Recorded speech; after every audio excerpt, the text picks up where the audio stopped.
Hello friends, part 2లో చూసాం కదా. Part 3 video. ఆ అబ్బాయికి దయ్యం కనిపించిన తర్వాత తను అలా నడుస్తాడు. అక్కడి నుంచి ఇంట్లో నుంచి బయటికి వెళ్ళిపోతాడు. అప్పుడు ఆ దయ్యం తను వెనకాలే ఫాలో అవుతుంది. ఈ అబ్బాయి అలా ఒంటరిగా నడుస్తాడు.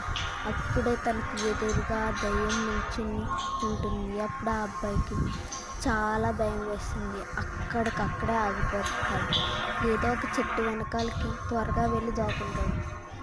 అప్పుడు తర్వాత తను బ్రాస్లెట్ చూసుకుని మొత్తం ఈ బ్రాస్లెట్ వల్లే వచ్చింది అని అనుకుంటాడు. అప్పుడు ఆ బ్రాస్లెట్ని అలా దీర్ఘంగా చూసి ఆ బ్లూ కలర్ దాని మీద ఒక్కసారి టచ్ చేస్తే బయటకు వచ్చేస్తాడు. ఆ తర్వాత ఈ విషయం వెంటనే వాళ్ళ ఫ్రెండ్స్కి చెప్తారు. అప్పుడు వాళ్ళ ఫ్రెండ్స్ నమ్మరు. అప్పుడు ఆ అబ్బాయిని తీసుకెళ్తాను పదండి అని అంటాడు. ఈ వీడియో కనుక మీకు నచ్చితే పార్ట్ 4 అని కామెంట్ చేయండి. సబ్స్క్రైబ్ కూడా చేయండి ఫ్రెండ్స్. Bye friends.